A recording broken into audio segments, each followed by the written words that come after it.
6 o'clock, we'll call the meeting to order and pause for a moment of silent reflection.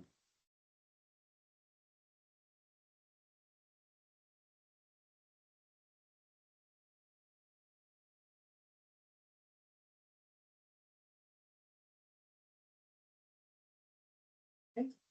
Rise into the Pledge of Allegiance. I pledge allegiance To the flag of the United States of America and to the republic for which it stands, one nation, under God, indivisible, with liberty and justice for all. Thank you. Willie, will you lead us in a roll call, please? Sure. Jerry Burmeister, Here. Shane Davis, Here. Brian Williams, Here. Steve Denny, Present. Marissa Skaggs. Here. 5 out of 5 members, we have a quorum. Given that we are not in a typical cycle, we do not have some of our things that we do every month as far as minutes and all of those things. So moving on, I'll make a motion to amend, or can I make my own motion to amend the agenda to reflect resolution R 2505 as new business? Am I allowed to make my own motion for that? You're certainly allowed to if you'd like. Could I have? I'll make that motion. Okay, thank you. Do I have a second? Awesome. All in favor of amending the agenda to reflect resolution R 2505 as new business, signify by saying aye. Aye. Opposed? Amenda agenda. So, agenda amended. Good grief, you guys. Okay. So starting with new business, resolution R 2505, amendment to the deferred compensation plan, reforming adoption agreement. This came from our clerk treasurer's office, as it pertains to our 457B and 401A plans, and the deferred compensation that we offer to employees. Apparently, when we opted in to deferred compensation back in approximately 2022, the staff person at Hoosier Start did not have us pass all of these resolutions. And so part of the situation with deferred compensation, and this is a very rudimentary explanation, there are multiple buckets that they maintain these funds in. And so we have to make sure that the resolutions are passed, that all the buckets are present, because there has to be an employer contribution bucket and an employee contribution bucket. This establishes that these are present and that it works. No money is exchanging hands today with this. This is just an administrative procedure that we need to make sure is adopted so that there is no question about the validity of our 457 plan and our 401A plan. This was discovered by Hoosier Start, who's the administrator of this 457 and 401A plans. When we were talking about doing the bulk contributions for the police officers who are not entering into PERF 77 retirement fund. That was when Hoosier Start started looking at the resolutions that we had passed back several years ago and realized that we had not passed all of the ones that they wanted us to pass. So we took the resolutions that Hoosier Start gave to the clerk treasurer's office, turned them over to our attorneys at Dinsmore. They made them all into one resolution, and that's where we are today. Willie, anything you'd like to add to that explanation? No, you did a very good job. Rob, anything you would like to add to this explanation since you consolidated this into one resolution? No, I think you hit all the points that we understand. Okay. Any questions? I'll do my best to answer. Nope. Okay, I'll entertain a motion for approval of resolution R 2505, amendment to the deferred compensation plan, reforming adoption agreement. I'll make a motion. I have a motion. Do I have a second? Second. I have a motion and a second for approval of resolution 2505, amendment to the deferred compensation plan, reforming adoption agreement. All in favor signify by saying aye. Aye. Opposed? Motion carried unanimously. Now we'll move into old business. Ordinance 2514, redistricting the boundaries of the town council, local council redistricting. Previously today, we previously had first read on this a couple weeks ago. There is a June 30th deadline for this. And so that's why we were having a special meeting is for this redistricting. Earlier today, a council member started going through the legal descriptions that we entertained on first read and realized that there was a situation where the residency requirements of the council district were not being upheld by the documents that we looked at 2 weeks ago or a week ago. So today we have new documents. We have scenario A and scenario B. To give a little bit of background on this was something that the state legislation wanted us to do in 2020 after the census. However, since the census was delayed, there's some ambiguity on when they were going to enforce this situation. Eventually, through two different legislative sessions, they eventually said that June 30th of 2025 was going to be the deadline. That's why we're addressing this today. The stipulations are that it has less than a 10% deviation in population across all districts, and that the districts are contiguous and as compact as can be. And so that is why we are redistricting. Again, just as a reminder, everyone in Pendleton votes for all the districts. We have residential districts, not electoral districts. So regardless of whether you are an at-large candidate or a district candidate, everyone in the town votes for the district seats as well as the at-large seats. So in practice, we're not going to see a whole lot of difference other than when candidates run in these districts. And that's what we are going to talk about now. So earlier today, we received two different scenarios, as I said, scenario A and scenario B. Scenario A has an 8.91 deviation. Scenario B has a 3.81 deviation. So if you want to pull up that, Jacob, okay, this is the one with the larger deviation. This is the 8.91. The main difference here is that you can see, and this is kind of a map that you have to know Pendleton to be able to understand. But there along the Periwinkle section is District 2, which has historically been a very small district, and it is still geographically small, but now you can tell that it's much more balanced population-wise. Along High Street between Pendleton Avenue and Caroline, that goes with this Periwinkle color, this District 2. In the next choice, which is the 3.81 deviation, you can see that that is carved out and it goes with District 3, that little rectangle there toward the top of the Periwinkle section. So those are our two choices. This results in satisfying both of these satisfy the less than 10% population deviation. They both are contiguous districts as presented here. And they are as compact as we can while also minimizing the split precincts.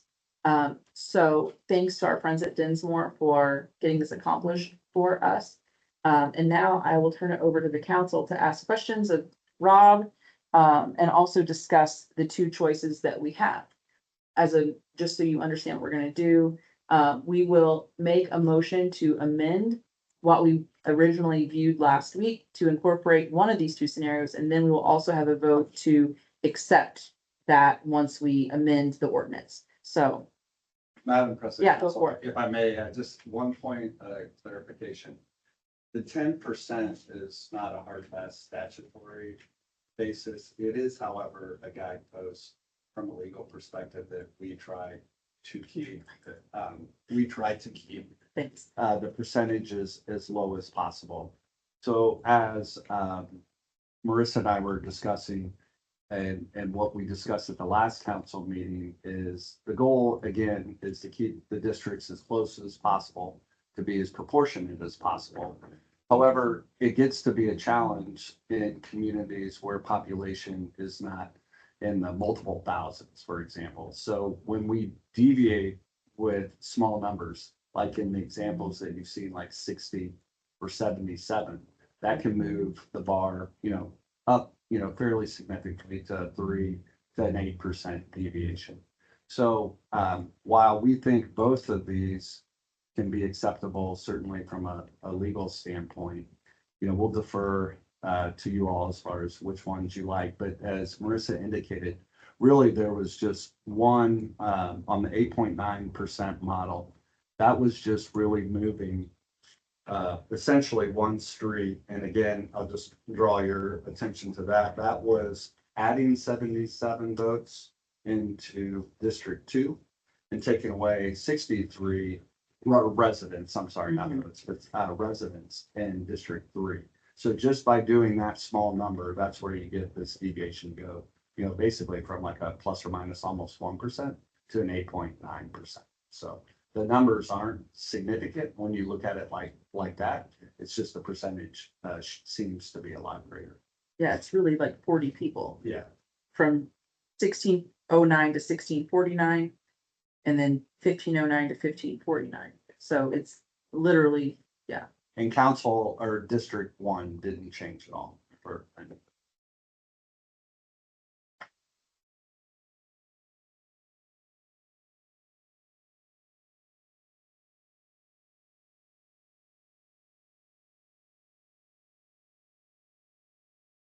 I guess maybe if I may, Go as for you're it. looking at it, because I know you've seen a lot of numbers in the maps.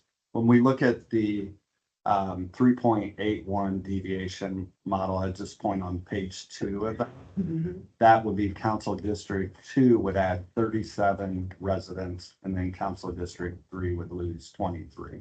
So that's, again, the numbers take it basically less than half by doing it. Yeah.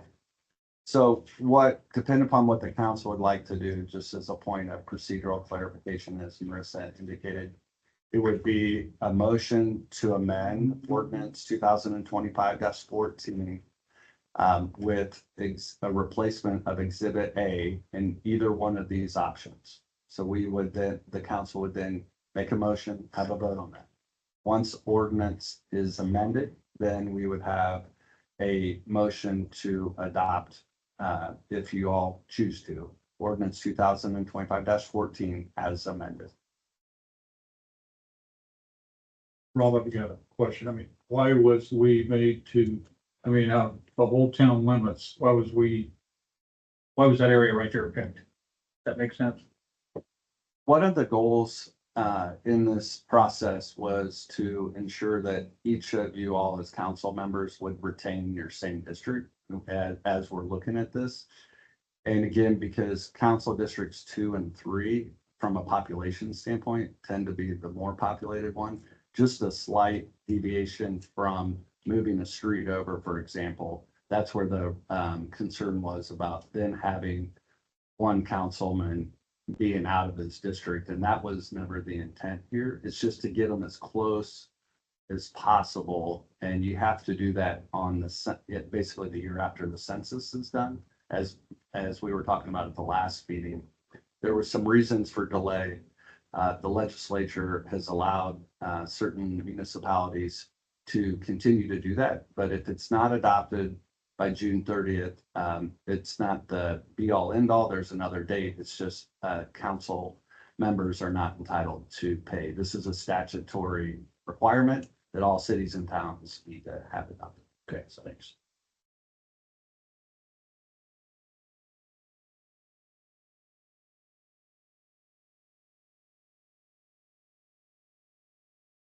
So as council president, I guess members also, it's the one that you favor more than another, or is there? I was eager to ask, it's 40 people. It's not like it's That's right. a huge difference between scenario A or scenario B. And if we're talking about cleanliness, like if you can flip over, Jacob, to 8.91, the one with the higher deviation, since it doesn't have that carve out along the northern border of District 2, it is a much easier to understand map. Mathematically, I favor 3.81 just because it's a lot closer to where we were last time when we were looking at a previous version of this map. But as far as being able for people to understand where they live and what district they're in, I think there is merit to the 8.91 deviation one.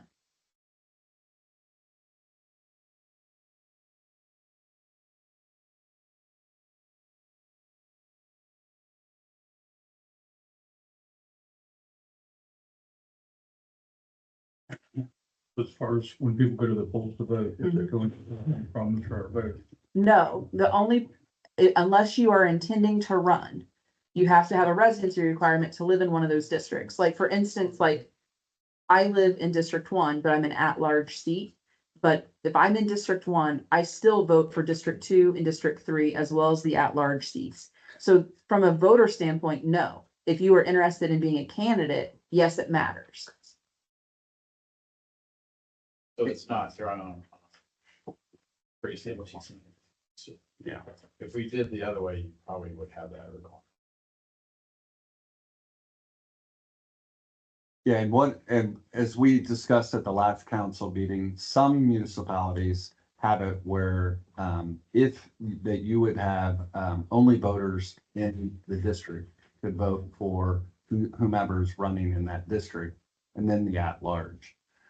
Because the town has previously had where all residents get a vote for all 5 of you, we had kept it the same. And so from that standpoint, again, as Marissa indicated, it's really mostly impacting who would be eligible to run in which district. Gotcha. So, yeah.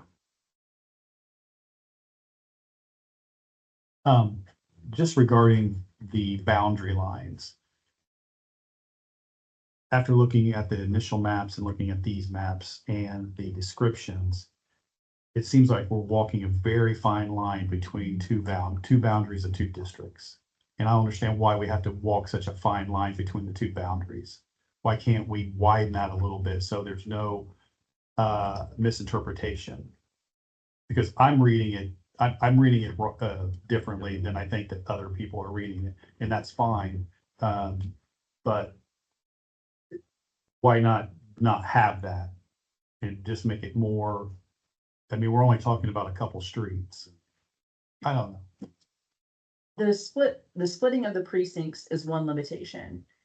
As well as it's not confusing necessarily, but it's a congested area, frankly, like when you have District 2 and District 3 so close to each other, and it seems from the outside looking in, like for instance, you and Brian live extremely close together. If you're from a place that you're not familiar with Pendleton and understand the difference between West Water Street and Pearl Street, like geographically in Pendleton, it feels like from where we're sitting today, it feels like, oh, that's a pretty fair distance. When you look at it on this map, it looks like you all are neighbors. You know, you could hand a cup of sugar across the street. And so then when you've got the limitation of where our councilmen currently live, as well as trying to honor the precinct boundary, I think that's where you are where the consultants and the legal team are trying to thread that needle. And that's what I think is hard. Like that dog leg on the very southern part where the yellow juts out to the south of the periwinkle. Like in a perfect world, we would just cut that off and make it all periwinkle and make it a clean boundary. But then you split the precinct again. And I think I mean, Rob, is that what? Yes, the Thanks. consultants really are doing their best to maintain what the county has already set for the town. And so what they're doing as the population continues to grow, and this is true for any city or town, you're looking at seeing how can we at least, again, maintain as close proximity, to 0, that was the goal, as possible. And so with districts 2 and 3, again, for the populations being larger than certainly in 1, that's where we're just, the consultants just trying to work through the map as best as possible. To the extent that they're still concerned, I mean, I know this is, really come up, late today. I think the goal we just need, that at least I would recommend, is to try to get something that the council's comfortable with adopted before the deadline in June 30.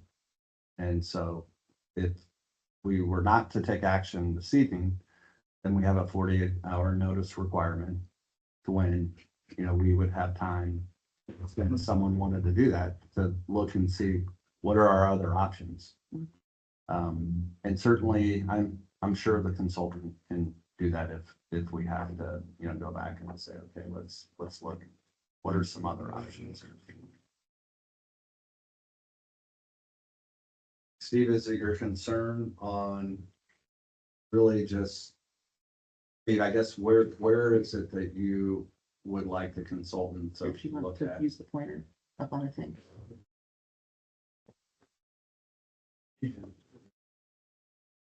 Yeah, that's fine. See it.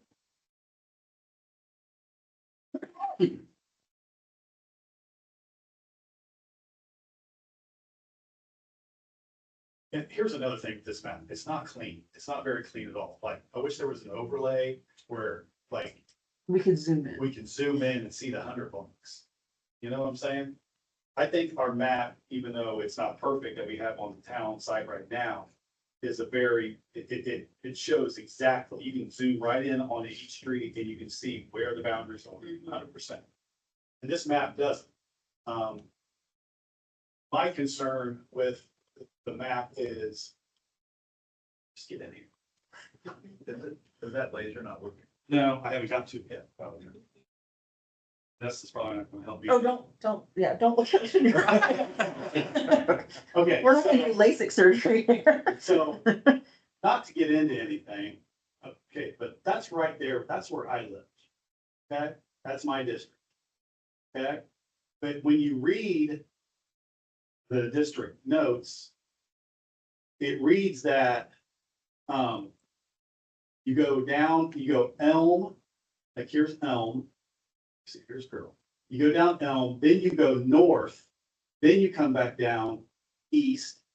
You go north to High, east to East Street, then you go all the way down where the school is, then you come down Walnut, then you come back down, then you go to Walnut, then you come back down, wait, that's not Walnut. Is that Walnut? I think that's, you go down to Madison once You you go go down to Madison, and then you come back north to Pearl, but then you turn off. To me, it looks like it's going around where I live. But then Marissa, you've said that that's just part of the whole circle. Like you have to have like a starting point of the boundary and then, and you, the start and the finish have to meet. So you have to create these bubbles. Okay. That incorporate the whole And area. maybe it's just me. Does anybody else, after reading that, feel that way with me, the way I agree with me, or am I just reading it wrong? I knew what you were saying and I was agreeing until Chris explained the Okay. whole circle, but I think I understand your concern, but I think. It's not really a concern. I just, I don't want there to be a surprise either, Steve. Like, yeah, Couple of nerdy notes. So I used to have to do this 30 years with GIS department, our civil engineer. See this Tiger Line segment? That's a Tiger Line map, and they have always historically been terrible. But they have data behind them. So you're sort of, I don't know what happened, the consultant sort of stuck using without loading a cleaner map with the data. So that's why they're always terrible to read. So could I ask one question? Mhm. How much were we able to follow the precinct lines? you'll see, so the precinct lines are the dark black. Yes, And so like you see like, like right here. yeah. Okay. Like that's like, that's carved out like where we didn't meet Yeah, the that's- precinct line. or just for redistricting. Just for the redistrict map, we're talking about literally not even, not even half a block.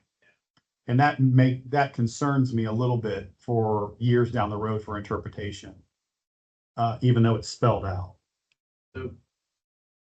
What concerns me about it is that we're spending a fair amount of money and a whole lot of time and we inadvertently delayed this process. Like ideally, we would have done this 2 years ago. But as I every day drive to my house and I see them putting the streets in at Baker's Point, and every day I hear in the office about Cold Springs, section 4B out in Hunsinger Farms, getting permits pulled. The validity of this map is gonna be nearly outdated by the time we pass it. If they are going to then issue another situation where they say, you gotta have 10%. I mean, we're trying to hit a moving target, and that's what concerns me, is that I know that over the next 2 years, we're gonna have population increase in District 3 and population increase in District 1. I don't know that we're gonna see a ton of population increase in District 2, just knowing like kind of what's in store here. District 2 has a lot of industrial use. It does incorporate Hamilton Station Apartments. And like the newer neighborhood off of South Main Street. But beyond that, I don't think we're gonna see a whole lot of population increase in District Two over the next couple of years. But I do see on the other two sides, the east and the west boundaries of Pendleton, there being a fair amount of expansion room. And so the next time they tell us to redistrict and make it as low of a deviation as we can and and the precincts will change hopefully by then too, a little bit to adjust. That's what concerns me is the lifespan of this situation isn't in perpetuity by any means. Like, this is gonna be something that we're gonna have to revisit probably over the next 5 years. I mean, do you know what the appetite is to change these things? Typically, it's just following, so the federal census. Okay, So the year after, so that's the statutory guideline. so 2030 So. or 2031. I mean, one of the options, if we need to go back to the consultant and say, okay, and make sure that you are comfortable. I mean, the one thing that we were talking about earlier before the meeting is it's better to get it right. Certainly better. I mean, we can always amend it if we have to. That's just not ideal, right? And so I would say the earliest we could schedule another meeting would be Thursday by the time they get a notice, or Friday, right? So that we could go to Monday if necessary. I just you have to follow up and provide notices of this. So ideally we would get it done.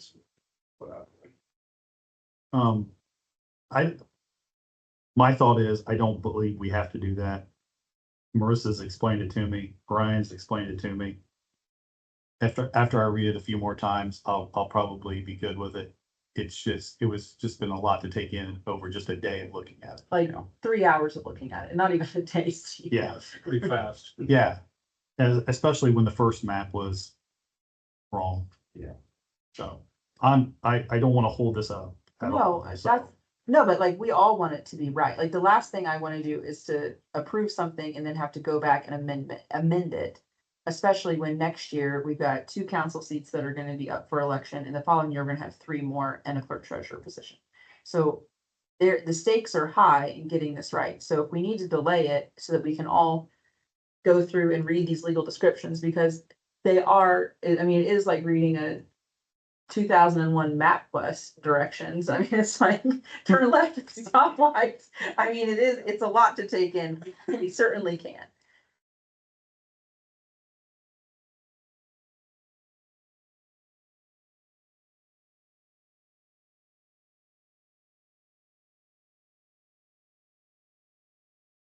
Steve, I'd be happy that we could schedule a call around your schedule too with the consultant.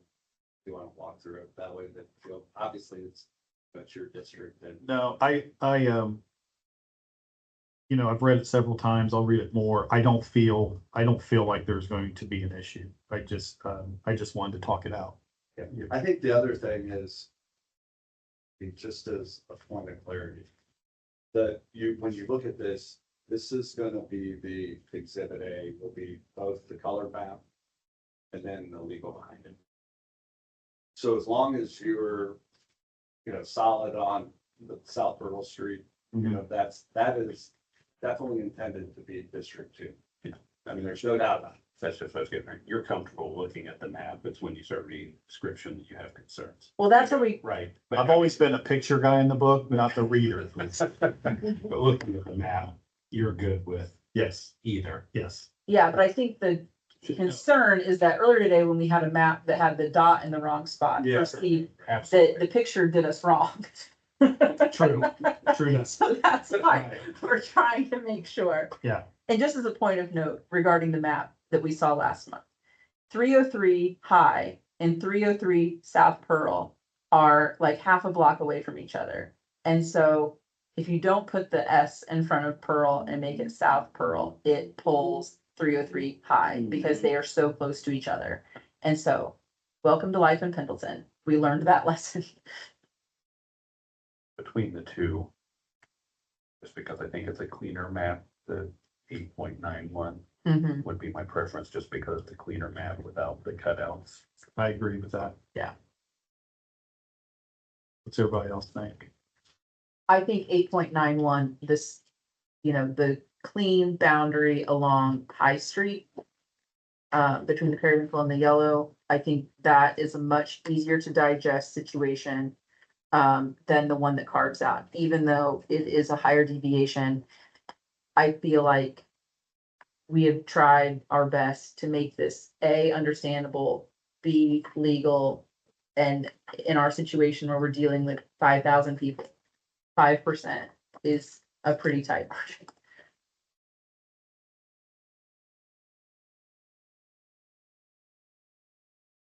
This is the section we're talking about, like right there. Yes, what are we calling the 8.91? Just call it the 8.91 deviation. Okay, then I would make a motion to amend the ordinance 2514 to substitute exhibit A with the 8.91 map and legal descriptions. I have a motion to amend ordinance 2514 to include the map and legal for the scenario that allows for an 8.91 population deviation. Do I have a second? I have a second to amend ordinance 2514 to include 8.91 deviation, map and legal descriptions. All in favor signify by saying aye. Aye. Opposed? Motion carried unanimously. Okay, now I will entertain a motion for approval of ordinance 2514 on second read regarding redistricting the boundaries of the town council, local council redistricting to reflect the earlier amendment. Make that motion. Second. I have a motion and a second for approval of ordinance 2514, redistricting the boundaries of the town council, local council redistricting to include the current or the previous amendment. All in favor signify by saying aye. Aye. Opposed? Motion carried unanimously. There's no further new business. Any public comment? Did I hear the council say the purpose of the redistricting so that the current council can run for the office next term? Yes. That's the purpose of the redistricting? That is not the sole purpose of the redistricting. The purpose of the redistricting is that the legislation told us to do it to update our population and correct, in essence, the deviation between the districts regarding the population. One of the consequences, Dr. Lau, of the map we had last time was it would have moved Steve from District To the district. 2 into District 3. That was an unintended consequence, but that's not the purpose of redistricting. Purpose is to comply with the Indiana state statute. Yeah, sound like that was the purpose. I see. No. No, So that what- was an what unintended district are- consequence of the first map. What district I'm in? You're off of 300 West, right? No, Yeah. I'm 201, Oh, Yeah. 201 North. gotcha. He's your neighbor. Yeah. Whether he wants to be or not, he's my neighbor. You would be District 3. District 3. Who is the council for District 3? You're the one. All right, I'll come to you for protest. Okay. Do it in front of your house, not my house. You can go to all five, because you vote for all five. But if Yeah, you you wanted can to vote for all. run, you'd have to run against Brian. Yes, you vote for all of us, regardless, because the residential districts, not electoral districts. Any other public comment? Anybody? Well, my on- buddy called me to come, but he didn't show up. Oh, no. Anybody on Zoom or Teams with a public comment? Anything from anybody up here? Okay. All right, Brian, I'll be seeing you. We'll consider adjourned at 6:30.